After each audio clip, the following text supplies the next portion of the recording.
नमस्कार। दीपावली के पर्व की अग्रिम शुभकामनाएं। धनतेरस की पूजा विधि। इस वीडियो में धनतेरस पर कैसे करें पूजा धनवंतरी की, कुबेर और यमराज भगवान की। धन एवं भाग्योदय के साथ आपको आरोग्य और अकाल मृत्यु की मुक्ति से वरदान मिले। ये सब कुछ मैं इस वीडियो में बताने आपको जा रही हूँ। सनातन धर्म में दीपावली का पर्व का प्रारंभ धनतेरस से हो जाता है और हमें ध्यान रखना है कि दीपक जलाने का काम हमको त्रयोदशी से शुरू करके अमावस तक करना ही करना है। इस वर्ष धनतेरस लोग 22 अक्टूबर को भी मना रहे हैं और 23 अक्टूबर को भी। फिर ज्यादातर 23 अक्टूबर को ही धनतेरस का त्योहार मनाया जा रहा है, क्योंकि इस साल जो तिथियां हैं वो एक तिथि दो दिन पड़ रही है। तो 23 अक्टूबर को धनतेरस पूजा का जो शुभ मुहूर्त है वो शाम को 5:44 से प्रारंभ होगा और 6:05 तक रहेगा। और जानते हैं कि धनतेरस की क्या है सरल तरीके से संपूर्ण पूजा विधि। इस दिन हम 3 तरीके की पूजा करेंगे। पहली पूजा करेंगे हम स्वास्थ्य एवं आरोग्य के भगवान धनवंतरी की पूजा। उसकी विधि मैं आपको बताती हूँ। हिंदू पंचांग के अनुसार भगवान विष्णु के अंश अवतार और देवताओं के वैद्य भगवान धनवंतरी का प्राकट्य पर्व कार्तिक कृष्ण पक्ष त्रयोदशी को मनाया जाता है।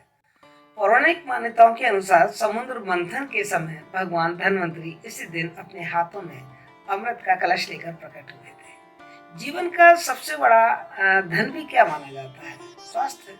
इसलिए धनतेरस पर स्वास्थ्य रूपी धन की प्राप्ति के लिए ही ये त्योहार मनाया जाता है। इस पर्व को प्रदोष व्यापनी तिथि में मनाने का विधान है। तो इसकी पूजा हम कैसे करेंगे कि घर के ईशान कोण में हम धनवंतरी की स्थापना करेंगे और पूजा के समय हमारा मुंह ईशान, पूर्व या उत्तर में ही होना चाहिए। इस बात का हम ध्यान रखेंगे। और धनवंतरी के विग्रह के साथ साथ इसकी पूजा के समय हम पंचदेव की स्थापना जरूर करेंगे।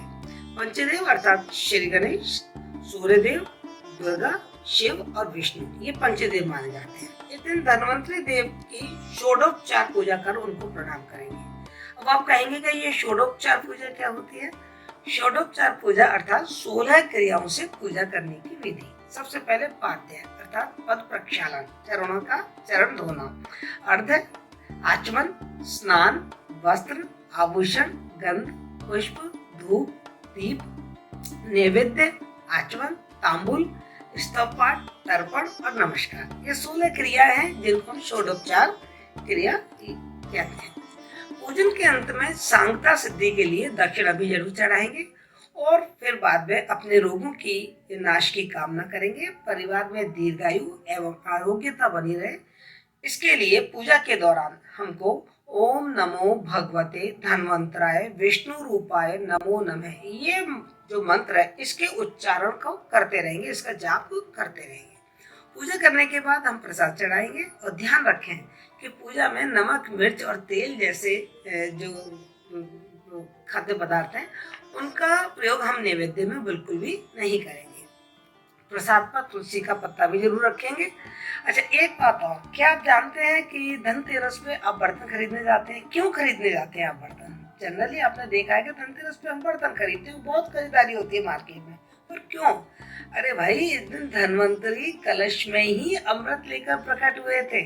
अतः कोई बर्तन तो आपके पास ऐसा होना चाहिए ना जिसमें आप अमृत ले पाए। धनवंतरी इस दिन आपको अमृत प्रदान करेंगे प्रसाद स्वरूप।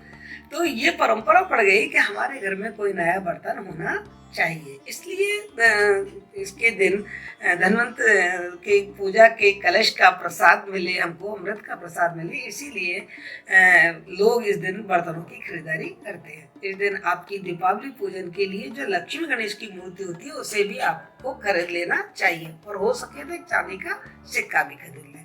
धनवंतरी की पूजा के साथ साथ हमें यहाँ जो दूसरी पूजा करनी है वो कुबेर की पूजा भी करनी है, जो धन समृद्धि और भाग्योदय के लिए बहुत ही महत्वपूर्ण है। धन समृद्धि और भाग्योदय के देवता कुबेर को आसुरी शक्तियों के हरण करने वाला देवता भी माना जा गया है। इस दिन सायंकाल में उत्तर दिशा में कुबेर यंत्र को स्थापित करेंगे और उस पर गंगा जल छिड़ककर रोली चावल और चढ़ाएंगे, पुष्प चढ़ाएंगे, दीप जलाकर उनको भोग लगाएंगे और पूजा के दौरान ओम ह्रीं कुबेराय नमः मंत्र का जाप करते रहे। पूजा के पश्चात इस मंत्र का जाप कम से कम हमें 13 बार करना ही है। ओम यक्षाय कुबेराय वैश्रवणाय धन धान्याधिपते धन धान्य समृद्धि में देहि दापह स्वाहा। इसे हम पूजा के बाद इस मंत्र का जाप करेंगे। इसके पश्चात कुबेर जी की आरती और प्रणाम करेंगे और अपनी सुख समृद्धि की प्रार्थना करेंगे और पूजा के बाद आंगन में प्रदोष काल में दिए भी जलाएंगे। इस दिन कोई भी सोने चांदी की चीजें और अन्य सामान खरीदना बहुत शुभ माना जाता है। धार्मिक मान्यता के अनुसार ये माना जाता है कि इस दिन आप जो भी वस्तु खरीदेंगे वो चल अचल संपत्ति 13 गुना वृद्धि हो जाएगी। इसलिए जहाँ तक संभव हो इस दिन आप कुछ धन और समृद्धि की सूचक कोई वस्तु अवश्य खरीदें। धनवंतरी की पूजा हो गई, कुबेर की पूजा हो गई। इस दिन यमराज की पूजा का भी बड़ा महत्व है।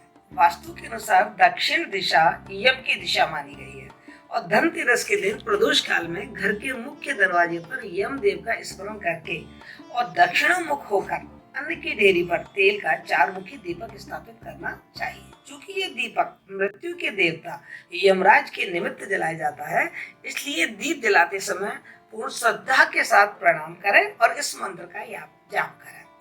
मृत्युना पाश दंडाभ्याम काले श्यामया यह सह त्रयोदशाम दीपदानाम सूर्यजय प्रियताम मम। प्रार्थना करें कि वे आपके परिवार पर अपनी दया दृष्टि बनाए रखें और किसी की भी अकाल मृत्यु ना हो। रात्रि में घर के सभी कोनों में दिए भी जलाएं। ऐसा माना जाता है कि एक लोक कथा है, उस लोक कथा में ये चीज कही गई है और यम ने अपने दूतों को ये सलाह दी थी। जब दूतों ने पूछा तब उन्होंने कहा था कि अकाल मृत्यु कर्म की गति है, इससे मुक्ति का एक आसान तरीका है और वह है कि कार्तिक पक्ष की त्रयोदशी रात को जो भी प्राणी यम का पूजन करता है और दक्षिण दिशा की तरफ दीपमाला भेंट करता है उसे अकाल मृत्यु का भय नहीं रहता। यही कारण है कि इस दिन यानी कि धनतेरस के दिन लोग घर के बाहर दक्षिण दिशा की ओर दीपक जलाते हैं। तो ये जो धनतेरस का जो दिन है, जो कुछ लोग 22 अक्टूबर को मना रहे हैं इस साल और ज्यादातर लोग 23 अक्टूबर को ही मना रहे हैं इवनिंग में, तो आप उस दिन ये 3 पूजा अवश्य करें। यम की पूजा, यम का दीपक जरूर जलाएं, साथ में आप कुबेर जी की पूजा जरूर करें और भगवान धनवंतरी की पूजाएं जरूर करें। ईश्वर करे आपके ऊपर आरोग्य आपके परिवार में हमेशा बना रहे, आप स्वस्थ रहें और धन समृद्धि की आपके जीवन में कोई कमी ना रहे। इन्हीं शुभकामनाओं के साथ बहुत बहुत धन्यवाद। कल फिर आऊंगी आपको छोटी दिवाली को क्यों और कैसे मनाना चाहिए और उस दिन किसकी पूजा करनी चाहिए, किसकी पूजा का महत्व है, इस बात को लेकर। Thank you so much.